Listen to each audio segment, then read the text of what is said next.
오늘 우리가 함께 나눌 말씀은요, 에베소서 4장 1절에서 6절까지 말씀입니다. 함께 읽도록 하겠습니다. 그러므로 주 안에서 갇힌 내가 너희를 권하노니 너희가 부르심을 입은 부름에 합당하게 행하여 모든 겸손과 온유로 하고 오래 참음으로 사랑 가운데서 서로 용납하고 평안에 매는 줄로 성령이 하나 되게 하신 것을 힘써 지키라. 몸이 하나이요 성령이 하나이니 이와 같이 너희가 부르심의 한 소망 안에서 부르심을 입었느니라. 주도 하나이요 믿음도 하나이요 세례도 하나이요 하나님도 하나이시니 곧 만유의 아버지시라. 만유 위에 계시고 만유를 통일하시고 만유 가운데 계시도다. 아멘.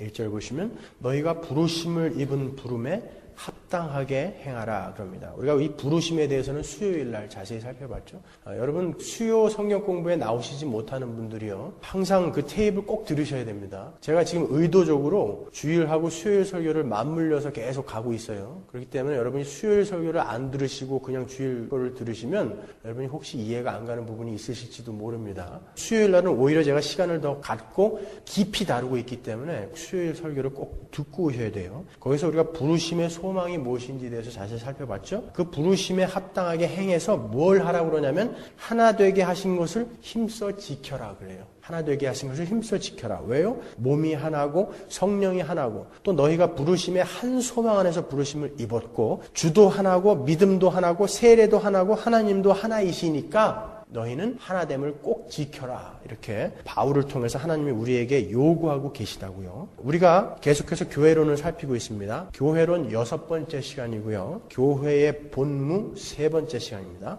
지난주까지 우리는 교회의 본무는 거룩을 향해서 전진하는 것이며 그들은 하나님 나라의 백성으로서 하나님의 통치를 기쁘게 받아들이는 그런 자들이라는 것을 알았습니다. 그래서 이제 율법이 우리를 얽어매는 어떤 정죄의 수단, 우리를 구원할 수 있는 그런 수단이 아니라 이제는 우리가 기쁘게 마땅히 살아내야 할 하나님 백성의 성품이고 삶의 방법이기 때문에 그 율법을 즐거워하게 된다. 이렇게 공부했습니다. 그러므로 우리는 계속해서 연습하고 훈련하면서 그 거룩을 향해 한 걸음 한 걸음 가야 하는 자들임을 아울러서 확인했죠. 우리에게는 하나님 백성으로서의 책임과 의무가 있다는 것이죠. 삶에서 그 거룩한 행실은 나오지 않고 그냥 아멘 할렐루야만 외치는 것은, 그런 종교적인 행위는 마치 옛날에 그 청와대에 들어가가지고 5년 동안 대통령의 책임을 하나도 안 하고 칼국수만 먹다 나온 양반 있죠. 왜? 자기가 이렇게 청렴하다는 거 알리기 위해서 5년 동안 칼국수만 먹다 나오신 분.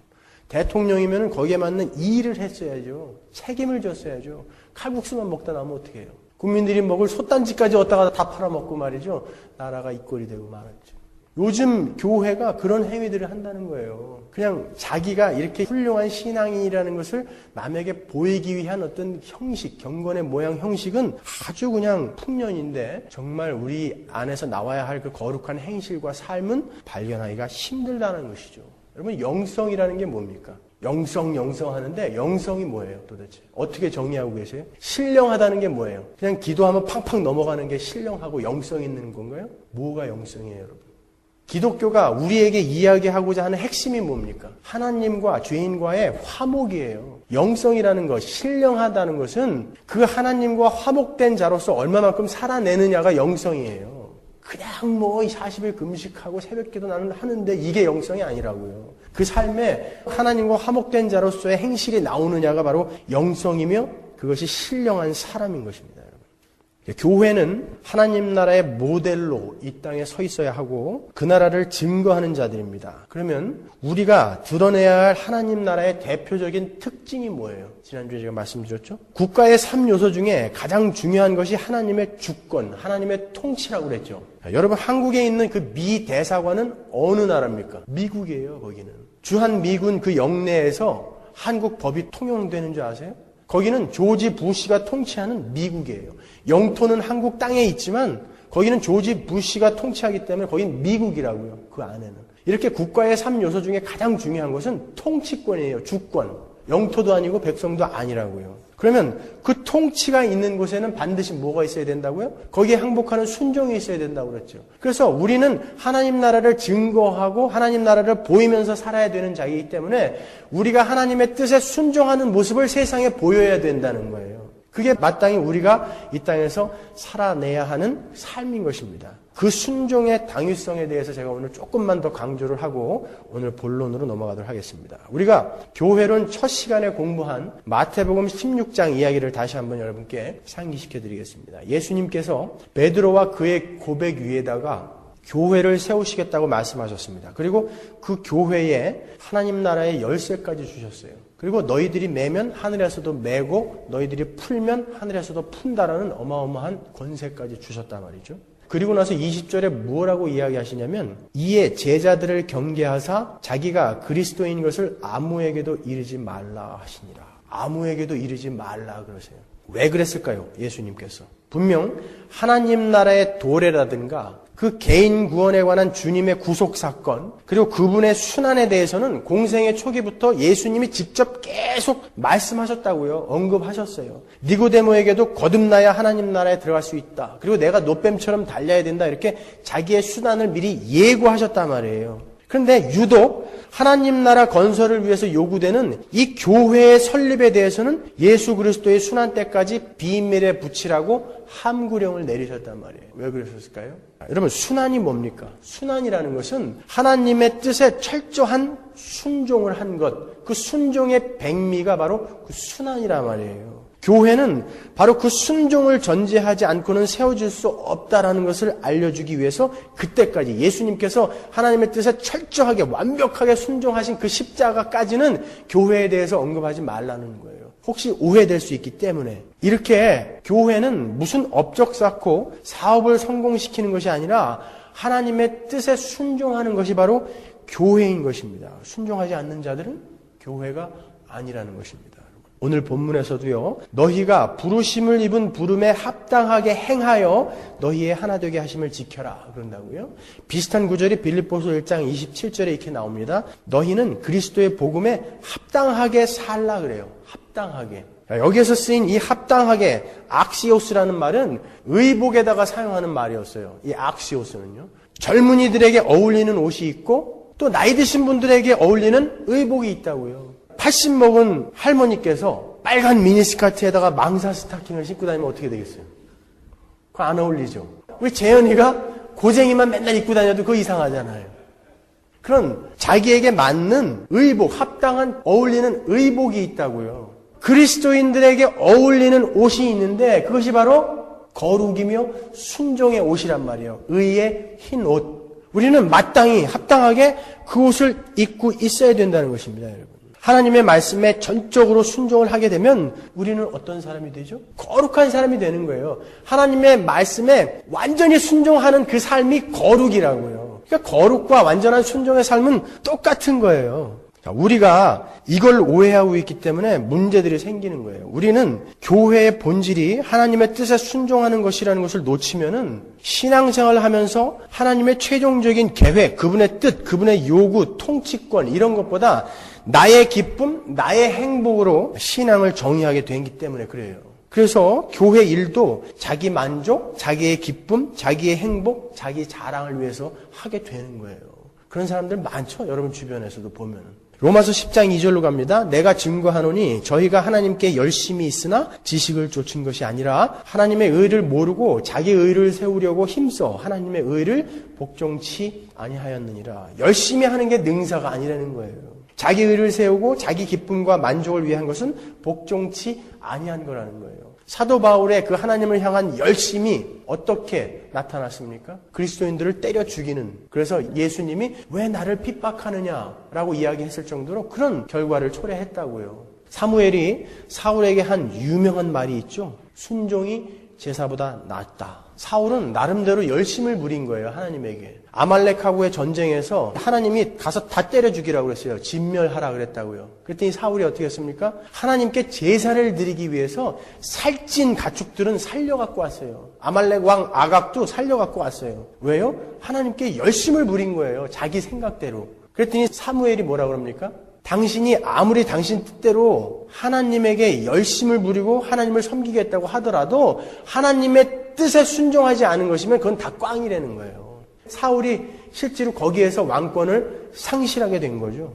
우리 교회는요, 아브라함을 복의 근원으로 부른 것처럼 또 이스라엘을 제사장 나라로 부른 것처럼 우리 구원에만 거기에만 감격하고 있는 게 아니라 할 일이 있다고요. 복의 근원, 제사장이라는 게 뭐예요? 나로 인하여 다른 이들이 구원을 받게 하는 게 복의 근원이고 제사장이라고요. 우리 교회는 그러한 책임과 의무가 있어요. 우리를 통해서 하나님이 하나님 나라를 이 땅에 보이시고 아직 구원받지 못한 하나님의 백성들을 구원하게 하는 그러한 의무, 책임을 맡기셨다고요. 그런데 그 하나님 나라의 그 특징이 뭐라고요? 하나님께 순종하는 거라니까요. 그래서 우리는 순종을 해야 되는 거예요. 아버지여 내 뜻대로 마옵시고 아버지의 뜻대로 하옵소서라고 기도하신 그 예수님의 순종을 살아내는 것이 교회인 것입니다. 내가 하고 싶은 일은 이건데 하나님이 저거를 하라고 하면은 기쁘게 그 길을 가는 자기 부인의 삶, 그 삶을 살아내야 하는 것이 바로 교회의 삶인 것입니다. 나는 부자로 살고 싶죠. 근데 하나님께서 가난하고 병든 몸으로 살아가라라고 하면 기쁘게 그 길을 가는 것이 바로 우리의 삶이에요. 순종의 삶이에요. 그게 자기 부인의 삶이라고요. 내가 하고 싶은 거는 안 하고 하나님이 하라는 대로 나는 살겠습니다. 기쁘게 가는 것이 바로 우리 교회의 삶인 것입니다. 하나님, 나는 왜 이렇게 못생겼어요? 그것 때문에 하나님한테 하나님, 왜 나만 이렇게 못생기게 만들어 놓은 것입니까? 라고 원망하지 말고 다른 사람들이 나를 보면서 위로를 받을 것을 생각하면서 기쁘게 가라는 거예요. 병원에 가가지고 탁 뜯어 고치지 마시고 말이죠. 요즘은 하나님이 사람들이 이렇게 올라오면 못 알아보신대잖아요. 제가 누굴까? 내가 내려보낸 제품과는 다른 제품이 되어서 막 올라오니까 거기에 순종하면서 살아나는 거예요. 살이 찌면은요, 나는 어떻게 물만 먹어도 살이 쪄. 하나님, 나는 밤에 잘 때 라면 2개 끓여 먹고 자도 살 안 찌는 체질로 바꿔주세요. 그렇게 원망하지 말고요. 야, 하나님이 나에게 식탐을 하지 말라고 이렇게 물만 먹어도 살찌는 체질을 주셨구나. 그러니까 그냥 적당히 먹으면서 절제하면서 살아야지. 그렇게 가라는 거예요. 순종하라는 거예요. 자기의 삶에, 환경에 만족하면서 살라는 것이죠. 우리는 그러한 하나님 나라 백성의 삶의 원리인 순종을 이 세상에 보여줘야 하는 자들인 것입니다. 사탄의 시험은요, 전부 네가 최종 결정권자가 되라 하는 것입니다. 아담에게도 분명 하나님의 명령이 있었는데 선악과를 먹지 말아라라는 명령이 있었는데 사탄이 뭐라 그래요? 아니야, 너도 하나님 될 수 있다니까 뭘 꼭 그분 말을 들어야 되냐? 아니야, 먹어도 돼. 예수님에게는 뭐라 그래요? 예수님이 이 땅에 하시러 오신 일이 있었다고요. 예수님은 자신을 증명하러 오신 분이 아닌데 뭐라 그래요? 돌로 떡이 되게 만들어봐. 너를 증명해보라는 거예요. 성전에서 뛰어내려봐. 너는 하나님의 아들이기 때문에 성경에 나오는 말씀처럼 천사들이 와서 금방 수종들걸? 예수님은 안 하신다고요. 하나님께 철저하게 그냥 순종하신다고요. 주 너의 하나님을 시험하지 말아라. 오직 내가 경배하고 순종해야 될 분은 하나님밖에 없다. 이렇게 우리의 신앙의 핵심은 순종인 것입니다. 로마서 1장 5절로 가보겠습니다. 그로 말미암아 우리가 은혜와 사도의 직분을 받아 그 이름을 위하여 모든 이방인 중에서 믿어 순종케 하나니 to the obedience that comes from faith 그런다고요. 예수를 믿는다는 것이 무엇을 목표로 하고 있습니까? 순종이요. 순종을 목표로 하고 있다는 거예요. 믿음은 순종으로 가는 거예요. 로마서 16장 25절 나의 복음과 예수 그리스도를 전파함은 영세 전부터 감추었다가 이제는 나타내신 바 되었으며 영원하신 하나님의 명을 조차 선지자들의 글로 말미암아 모든 민족으로 믿어 순종케 하시려고. 우리의 믿음은 순종을 목표로 하고 있는 것입니다. 그 순종을 하는 자들에게 이런 명령이 떨어지죠. 하나님께서 베드로 사도를 통해서 교회에게 어떻게 이야기하시는지 보세요. 베드로전서 1장 14절입니다. 여러분이 이제는 순종하는 자녀가 되었으니 전에 알지 못할 때에 가졌던 욕망을 따라 살지 말고 여러분을 불러주신 그 거룩한 분을 따라 모든 행실을 거룩하게 하십시오. 성경에 기록하기를 내가 거룩하니 너희도 거룩하여라 하였기 때문입니다. 이렇게 거룩과 순종은 뗄래야 뗄 수 없는 관계에 있는 거예요. 순종은 거룩을 향해 가는 길이고 거룩은 순종을 필요로 하는 것입니다. 그런 교회에게요. 오늘 본문에서 하나님께 이렇게 명령하십니다. 교회야 너희는 하나님께서 하나 되게 하신 것을 힘써 지켜라. 이런 하나님의 명령이 떨어지면 우리는 어떻게 해야 된다고요? 순종하라는 거예요. 그러면 지금부터 왜 우리에게 하나 되게 하심을 힘써 지키라고 하시는지 그 이유를 살펴보겠습니다. 아울러 하나 되게 하심을 힘써 지키는 것이 어떻게 거룩과 순종과 관계가 있는 것인가까지 공부를 하겠습니다. 교회는 그리스도를 머리로 한 한 몸이죠. 유니온 크라이스트. 하나로 연합된 자들입니다. 하나 되게 하심을 힘써 지키려는 것은 바로 그 그리스도를 머리로 한 한 몸으로 연합된 그 현실을 교회는 힘써 지켜내야 된다는 거예요. 로마서 12장 5절이요. 이와 같이 우리 많은 사람이 그리스도 안에서 한 몸이 되어 서로 지체가 되었느니라. 우리는 한 몸이 되어 서로 지체가 되었다라는 거예요. 그렇기 때문에 지켜내려는 거예요. 그 한 몸이라는 것을 지켜내려는 거예요. 성경이 그 하나됨을 지키는 것을 얼마나 강조하고 있는지 한번 보십시오. 갈라디아서 5장 20절이요. 육체의 일은 현저하니 곧 음행과 더러운 것과 호색과 우상숭배와 술수와 원수 맺는 것과 분쟁과 시기와 분냄과 당짓는 것과 불리함과 이단과 투기. 이 구절은 성령의 열매와 반대되는 교회가 경계해야 될 것들이에요. 자, 그 중에 부도덕한 일을 빼면 다 뭐예요? 다 교회가 하나 됨을 깨는 거예요. 보세요. 술수, 원수 맺는 것, 분쟁, 시기, 분냄, 당짓는 것, 불리함, 이단, 투기. 뭡니까? 다 교회가 하나 되는 것을 깨는 거예요. 교회는 마땅히 이것을 경계하려는 거예요. 그러면 그 반대인 성령의 열매는 뭐냐고요? 오직 성령의 열매는 사랑과 희락과 화평과 오래 참음과 자비와 양선과 충성과 온유와 절제. 이건 뭡니까? 모두 다 교회가 하나 되는 데 필요한 거예요. 이렇게 성경은 하나 되게 하심을 지키는 것을 강조하고 있습니다. 오늘 본문에서도요. 하나 되게 함을 지키기 위해서 어떻게 해야 된다고 가르치냐 한번 보세요. 그러므로 주 안에서 갇힌 내가 너희를 권하노니 너희가 부르심을 입은 부름에 합당하게 행하여 모든 겸손과 온유와 오래 참음과 사랑 가운데서 서로 용납하고 평안에 매는 줄로 성령의 하나 되게 하신 것을 힘써 지키라. 뭐예요? 갈라디아서의 성령의 열매하고 똑같죠. 이렇게 이 땅에서 교회가 맺어야 할 성령의 열매는 결국 우리가 하나 되게 하는데 필요한 거란 거예요. 거룩한 자들은 성령의 열매를 맺게 되게 돼 있어요. 그리고 그 성령의 열매는 결국 하나 되게 하신 것을 지키는 게 필요한 겁니다. 그렇기 때문에 하나 되게 하신 것을 힘써 지키는 것이 거룩을 향해서 가는 길이고 그 길에 필요한 것이 바로 순종이라는 거예요.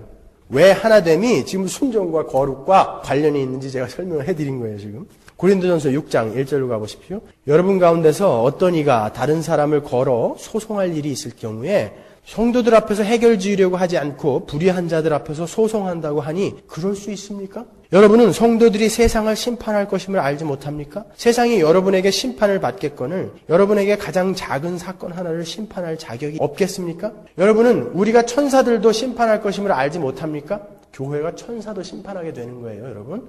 그런데 하물며 이 세상 일들이겠습니까? 그러니 여러분에게 일상의 문제에서 생기는 소송이 있을 경우에 여러분은 교회에서 멸시하는 바깥 사람들을 재판관으로 세우시겠습니까? 나는 여러분을 부끄럽게 하려고 이 말을 합니다. 여러분 가운데는 신도들 사이에서 생기는 문제를 해결해 줄 만큼 지혜 있는 사람이 하나도 없습니까? 그래서 신도가 신도와 맞서 소송을 할 뿐만 아니라 그것도 불신자 앞에서 한다는 말입니까? 여러분이 서로 소송을 제기하는 것부터가 벌써 여러분의 실패를 뜻합니다. 왜 차라리 불의를 당해주지 못합니까? 왜 차라리 속아주지 못합니까? 그런데 도리어 여러분 스스로가 불의를 행하고 속여 빼앗는데 그것도 신도들에게 그런 일을 하고 있습니까? 자기가 아무리 정당하다고 할지라도요. 그 정당함을 입증하기 위해서 교회의 하나됨을 혹시 깨는 일이 생기게 되면 차라리 네가 불이익 당하고 불의를 당하고 네가 손해보라는 거예요. 속으라는 거예요. 그만큼 교회의 하나됨을 지키는 게 중요하다는 거예요. 교회는 내가 옳으냐 그르냐를 증명하는 것이 아닙니다. 내가 하나님의 거룩한 백성으로 변화되어 있느냐 아니냐가 중요한 것이기 때문에 내가 저 사람을 용서할 수 있는 실력자가 되어 있느냐 아니냐가 중요한 것이지 내가 옳다라는 것을 증명하기 위해서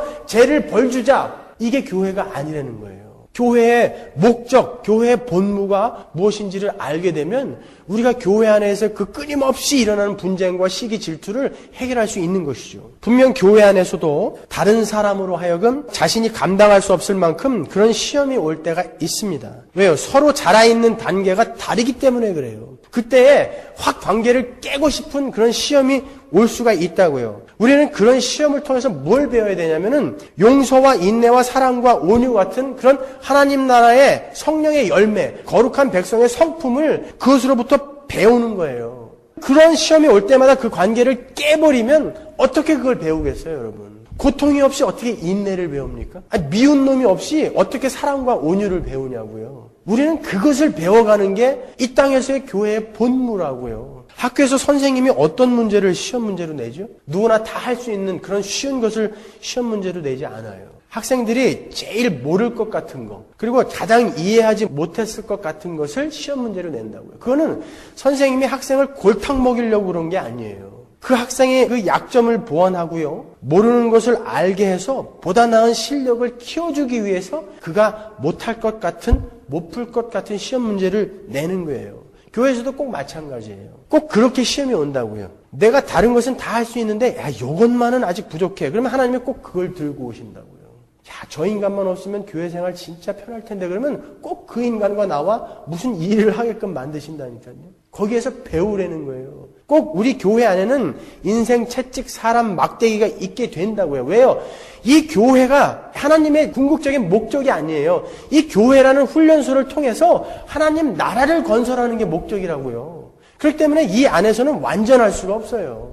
우리는 항상 그래서 훈련 교관을 모시고 살게 돼 있다니까요, 교회 안에서. 에베소서 2장 20절로 갑니다. 너희는 사도들과 선지자들의 터 위에 세우심을 입은 자라 그리스도 예수께서 친히 모퉁이 돌이 되셨느니라. 그의 안에서 건물마다 서로 연결하여 주 안에서 성전이 되어가고 너희도 성령 안에서 하나님의 거하실 처소가 되기 위하여 예수 안에서 함께 지어져 가고 있다는 거예요. 우리는 지어져 가고 있다는 거예요. 성전으로. 옛날 고대 시대 때 성전을 어떻게 짓는다고 그랬습니까? 정형화된 벽돌이 없기 때문에 돌을 갖다가 정으로 쪼개가지고 아랫돌 윗돌을 쌓아갔다고요. 이 돌이 딱 성전으로 되어지려면은 이가 맞아야 되는데 안 되면은 아랫돌 윗돌을 깼다니까요. 계속. 이렇게 우리는 서로에게 거울이 되어주고 시금석이 되어주는 거예요. 교회의 이런 각자가 서로에게 그 상대방의 약점을 깨주는 역할을 하는 것입니다. 그것이 교회예요. 그래서 교회는 늘 문제가 있게 마련인 것입니다. 우리는 이 지상의 교회라는 훈련소에서 하나님 나라 백성답게 잘 훈련받고 정금같이 되어서 그 하나님 나라로 가는 겁니다. 여러분.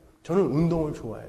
운동도요, 파트너가 있어야지 잘 되는 거예요. 제가 이 벤치프레스를 215파운드 들거든요. 혼자 들 때.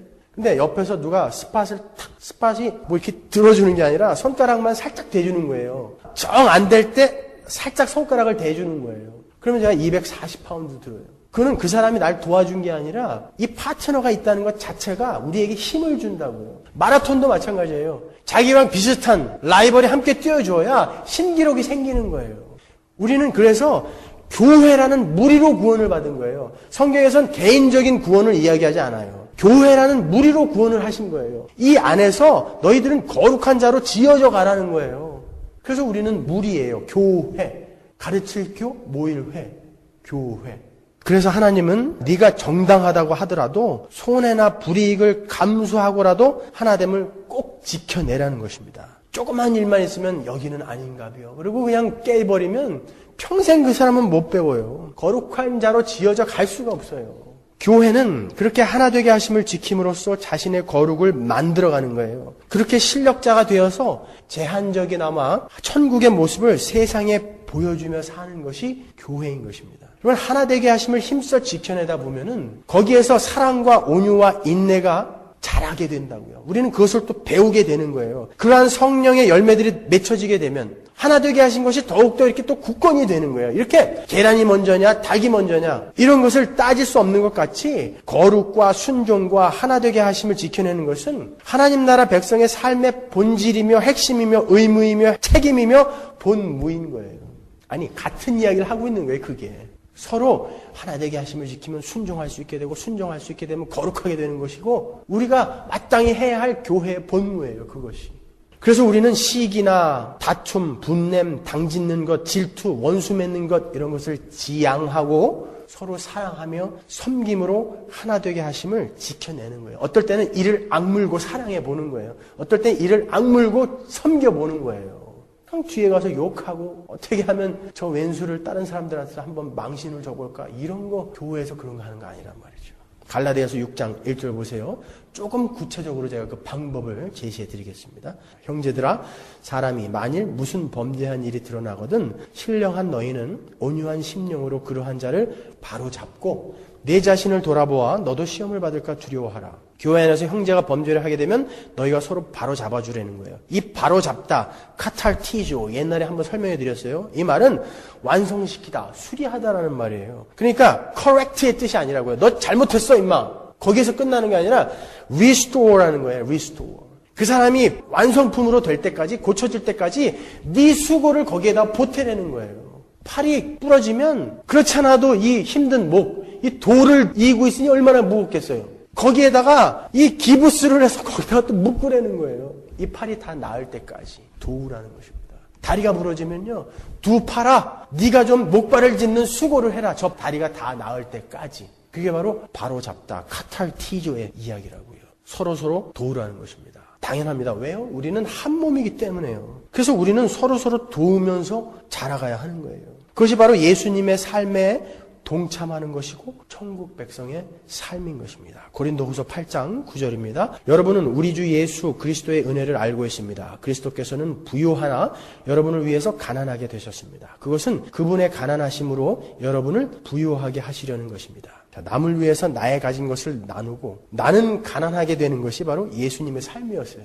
빌립보서 2장 3절이요. 아무 일에든지 다툼이나 허용으로 하지 말고 오직 겸손한 마음으로 각각 자기보다 남을 낮게 여기고 각각 자기 일을 돌아볼 뿐더러 또한 각각 다른 사람들의 일을 돌아보아 나의 기쁨을 충만케 하라. 너희 안에 이 마음을 품으라. 곧 그리스도 예수의 마음이니. 그 예수의 마음을 네가 품으라는 거예요. 나보다 남을 낮게 여기라는 거예요.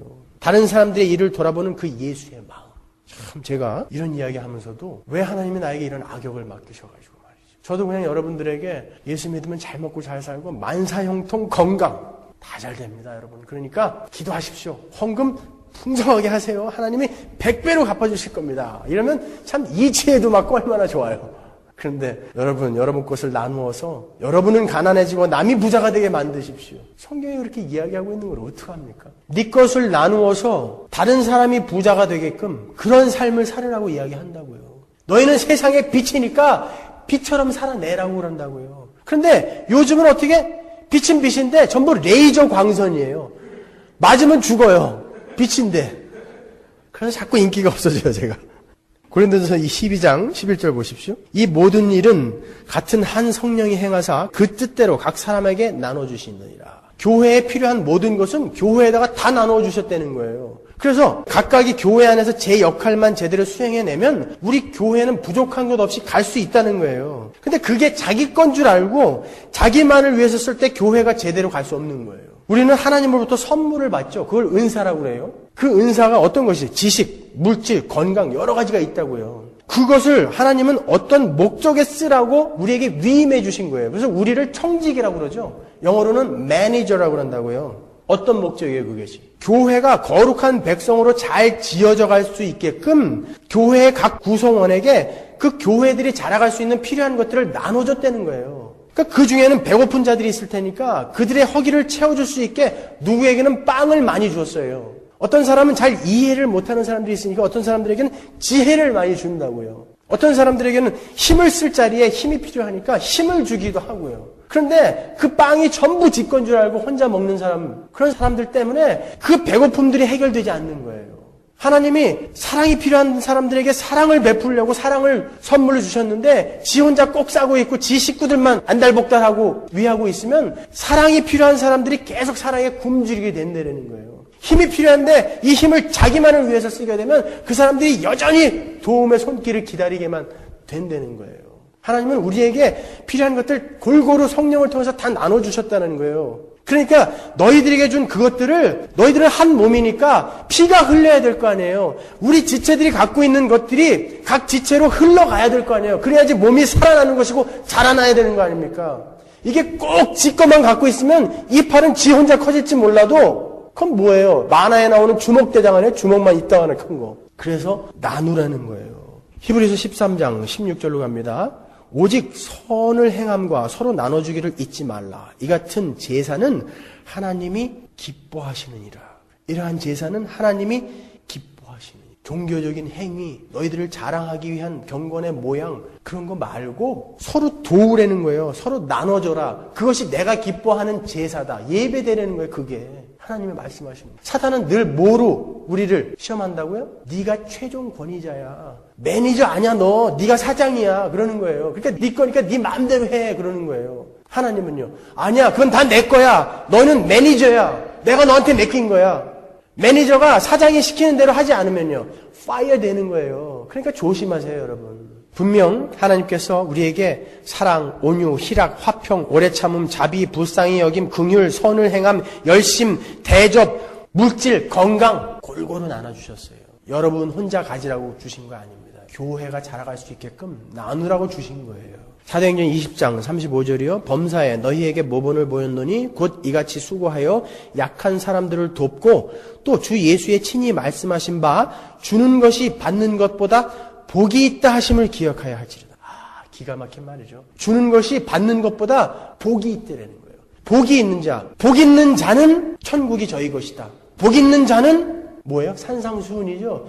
복이 있는 자는 서로 나눠준다는 거예요. 주는 것을 더 기뻐한다는 거예요. 받는 것보다. 나눠줄 수 있는 것은 복받은 사람만 할 수 있다는 거예요. 은혜를 모르는 자들은 자기 것을 남과 절대 못 나눠요. 어떻게 피 같은 자기 것을 막 나눠줘요? 못 나눠줘요.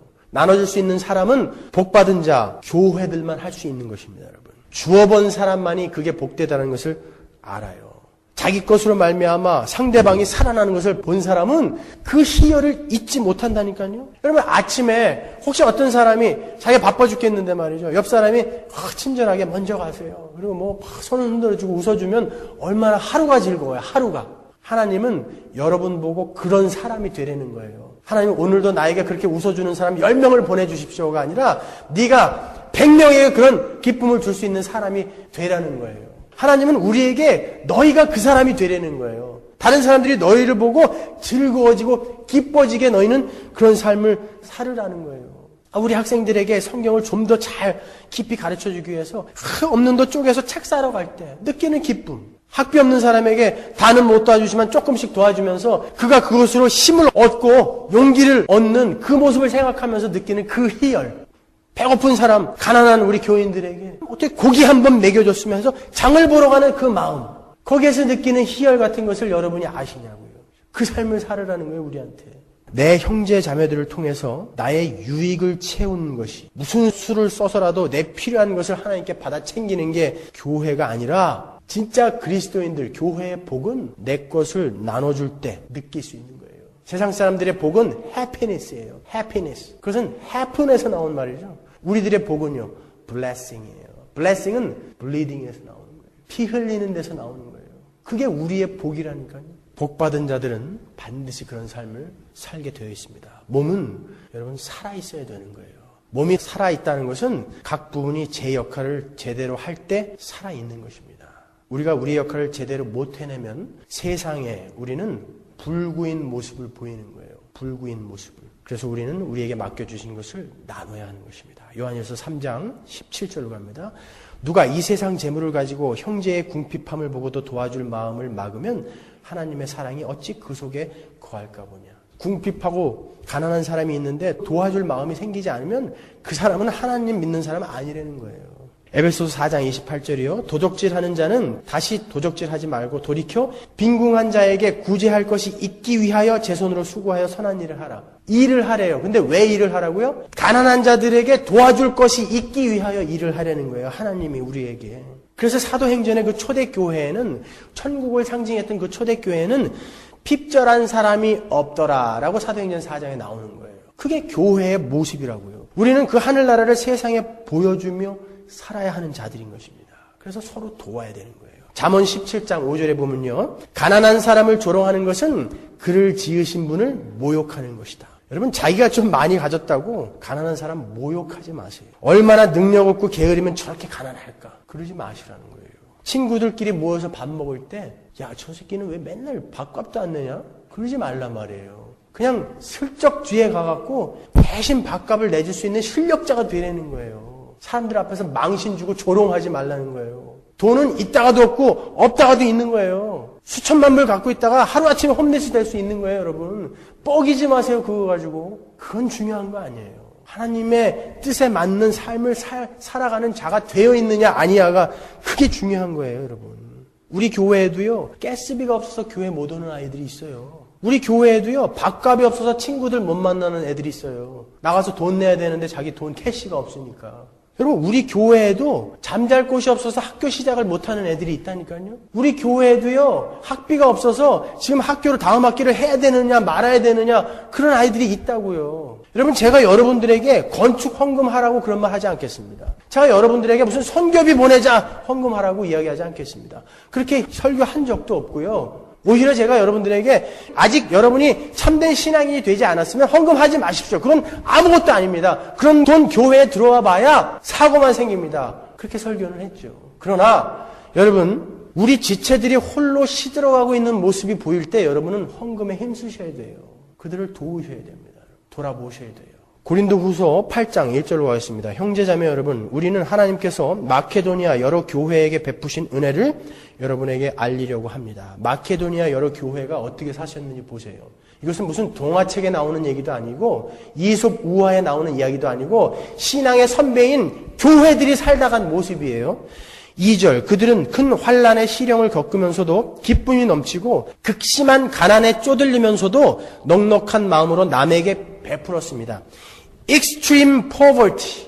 너무너무 가난했어요, 그들은. 그런데도 넉넉한 마음으로 남을 위해서 베풀었다는 거예요. 3절, 내가 증언합니다. 사도 바울이 증언하는 거예요. 그들은 힘이 닿는 대로 구제하였을 뿐만 아니라 오히려 힘에 지나도록 자원해서 하였습니다. Beyond their ability. 자기들 주제에 안 맞게 도왔다는 거예요. 그들은 성도들을 구제하는 특전에 동참하게 해달라고 우리에게 간절히 청했대요. Privilege of sharing. Privilege. 그 특전에 참여하게 해달라고 그 익스트림한 가난에 있는 그 사람들이 제발 나에게 남을 도울 수 있게 해달라고 사도 바울에게 매달렸다는 거예요.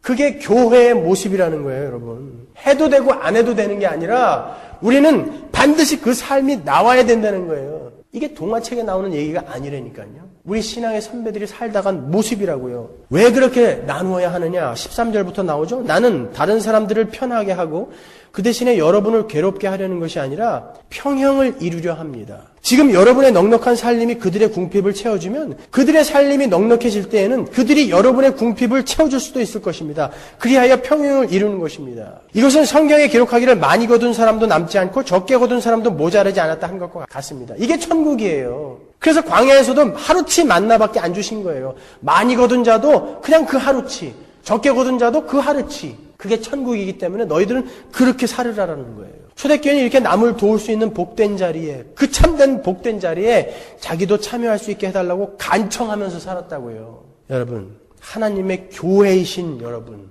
우리에게 하나님께서도 이렇게 도움이 필요한 사람들을 보내십니다. 하나님께서 이렇게 도움이 필요한 사람들을 보내셨을 때 우리에게 뭐라고 말씀하시는 것이겠어요?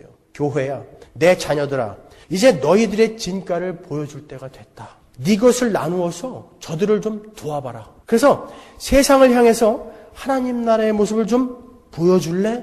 그거 말씀하시는 거예요. 그래서 도울 수 있는 자들이 복받은 자들이라는 것입니다, 여러분. 저 혼자 복받은 사람으로 살아서는 안 되잖아요. 여러분을 그 자리로 초대하고 싶습니다. 섬기세요. 나누십시오. 나에게 교회로 허락하신 내 이웃에게 어떤 필요가 있는지 궁금해 하십시오. 그리고 이 자리에 있는 도움이 필요한 여러분, 여러분들 자존심 때문에 얘기 못 하시죠? 여러분이 그 자존심 때문에 교회에게 나의 필요를 알리지 않는다면 여러분도 교회가 뭔지 아직 모르는 사람들이에요. 아시겠습니까? 자기가 필요하면 혼자 막다른 골목에서 울지 말고 교회에게 이야기를 하시란 말이에요. 교회는 그런 알량한 자존심 가지고 사는 곳이 아니에요. 내가 막다른 골목에 있을 때 나와 함께 한 곳을 가고 있는 다른 교회들이 복받을 수 있는 기회를 주셔야 되는 거예요, 여러분은요. 제가 아무나 막 도와주자는 거 아니에요. 성경에도 일하기 싫어하는 자는 먹지도 말라 그랬어요. 그런 놈들은 굶겨야 돼요, 그냥. 그렇지만 정말 필요한 분들이 있다고요. 잘 분별해서 우리가 도와야죠. 섬겨야죠. 어떻게 해서든지 그냥 자기만 잘 먹고 잘 살기 위한 그게 무슨 교회냐 말이에요. 그게 무슨 그리스도인이냐 말이에요. 가난한 자들 조롱하고 나는 이런 거 있다? 너 이런 거 없지? 아니에요, 여러분. 우리 교회는 그런 삶 사는 거 아닙니다, 여러분. 저는 우리 교회에 어려운 사람, 가난한 사람을 하나님이 더 많이 보내주셨으면 좋겠어요. 그래서 정말 하나님 앞에 하나님이 말씀하신 대로 우리가 이렇게 하나님 나라의 모습을 보이면서 살고 있습니다. 보시죠, 하나님. 이렇게 하나님 앞에 좀 보여드리고 싶어요. 그리고 세상 사람들에게 봐라. 우리는 우리의 가진 것을 이렇게 나누면서 이렇게 이 땅에서 천국을 이루면서 살아가고 있다. 너희들 보고 있니? 이렇게 보여주고 싶어요. 무슨 부잣집 사람들 와가지고선 뭐 큰 교회 짓고 이사가고 무슨 쓸데없는 데다 빵 공장 세우고 이딴 건 안 해도 돼요, 여러분. 가난한 사람들이 와서 거기에서 불편함 없이 살아갈 수 있는 그 천국을 우리는 보여주면서 맛보면서 살아가는 거예요. 그게 교회예요. 이렇게 옹기종기 그냥 살다 가면 어때요? 안 커지면 어때요? 그런 사람들에게, 그렇게 나누면서 사는 사람들에게 하나님께서 마지막에 이렇게 말씀하실 거예요. 마태복음 25장 34절. 그때의 임금은 자기 오른쪽에 있는 사람들에게 말하기를 내 아버지께 복을 받은 사람들아 와서 창세 때로부터 너희를 위하여 준비한 이 나라를 차지하여라. 저는 이 말 한마디 이거 바라보면서 가요. 이 하나님의 말씀 바라보면서 가요, 여러분. 아들아, 잘했어. 잘 살고 왔어. 이제 그 짧은 훈련소의 기간 잘 참고 왔으니까 영원한 이 나라를 나와 함께 누리며 살자. 이 말 한마디 들으려고 가는 거예요, 저는요. 하나님이 뭘 근거로 그런 말씀을 해주신다고요? 그런 칭찬의 초청의 말씀을 해주신다고요? 내가 줄였을 때 내게 먹을 것을 주었고 목말랐을 때 마실 것 주었고 나그네 되었을 때 영접하였고 헐벗을 때 입을 것 주었고 병들었을 때 돌보아 주었고 감옥에 갇혔을 때 찾아주었다. 지극히 작은 형제에게 한 게 나에게 한 것이다. 바로 여러분 주변에 있는 형제에게 그런 일 한 자들에게 하나님이 말씀하신 거예요. 아들아, 딸아, 잘했다. 이제 창세 때로부터 내가 준비해 놓은 그 하나님 나라를 네가 상속해라. 그런 거예요. 우리 이 칭찬 들어야 되지 않겠습니까? 우리가 좋은 식당에 가서 밥을 먹을 때 이 메인 디쉬, 무슨 필레미뇽이나 티본 스테이크 그거 먹으러 갔을 때 앞에 빵 이따만한 거 주는 거 그거 다 먹으면 어떻게 돼요? 뒤에 거 못 먹는 거예요. 여기에서 배 터지게 먹으면요 거기 가서 필레미뇽 못 먹는 거예요. 그래서 나누라는 거예요, 여러분. 너 혼자 배 터지게 먹지 말고 나누라는 거예요. 그래서 하나님이 우리를 위해서 메인 디쉬는 따로 온다고 그 빵으로 배 채우지 말아라 이 바보들아 그러는 거예요. 하나님이 이 땅의 것 조금 포기하는 거예요. 자기 거 많이 있지만 남을 위해서 좀 포기하고 메인 디쉬를 기다리는 거예요. 그 새하늘과 새 땅을요. 여러분 우리는요 교회 시대를 살아가고 있습니다. 분명 이 교회 시대는 이 땅의 현실과 천국의 현실을 이 오버랩된 현실을 살아가야 돼요. 그렇기 때문에 이 땅에서도 충실해야 되죠. 국가, 민족 위해서 기도하세요, 여러분. 여러분은 이 땅에서도 충실해야 되기 때문에 그래요. 가족 기도하세요. 사회 위해서 기도하십시오. 그리고 그 사회를 위해서, 가족을 위해서, 국가를 위해서, 민족을 위해서 최선을 다해서 일을 하세요. 그렇지만 여러분은 교회의 천국의 현실도 살아가야 하는 분들이에요. 거기서는요. 언젠가 이 우주가 다 불타 없어지고 새하늘과 새 땅이 왔을 때는 교회가 국가이고 교회가 민족이며 교회가 사회이고 교회가 가족인 거예요. 그 삶을 이 교회 안에서 여러분 맛보면서 가라는 거예요. 그렇기 때문에 여러분은 교회 안에서는 여러분들이 가족이란 말이에요. 여러분들 엄마 아버지가 딸과 자식 아들이 여러분의 가족이 아니라 여러분은 교회를 알아가면 알아갈수록 교회 안에 모여있는 그 무리를 가족으로 생각해야 되는 거예요. 내 거, 내 가족, 내 민족 거기서는 벗어나셔야 돼요. 하지만 여러분은 이 세상을 또 살고 있기 때문에 거기서도 최선을 다하세요. 하지만 거기에만 이기적으로 머무르지 마시라는 거예요. 그게 교회예요. 교회. 보스턴 레드삭스가 86년 만인가요? 우승했죠. 월드시리즈. 감독이 뭐라고 그랬을까? 어떻게 우승했어요? 그랬더니 We love so much each other. We care so much each other. 딱 그 이유밖에 없다는 거예요. 자기네들은. 야구팀도 서로 아껴주고 케어해주고 사랑해주니까 우승을 하더라니까요. 교회는 어떻게 되겠어요? 그 진정한 승리의 그날을 위해서 우리가 어떻게 해야 되겠냐고요. 가진 건 나누셔야죠. 여러분 주변을 돌아보십시오. 누가 있습니까? 그들이 바로 여러분의 가족이고 여러분의 민족이며 국가인 것입니다. 하나님 나라. 여러분의 진짜 영원한 가족이 누구이신지 확실히 아십시오. 가족뿐만이 아니라 여러분은 한 몸이에요. 한 몸. 아시겠습니까? 그것이 교회입니다. 그래서 교회는 하나 되게 하심을 힘써 지키는 거예요. 기도하겠습니다.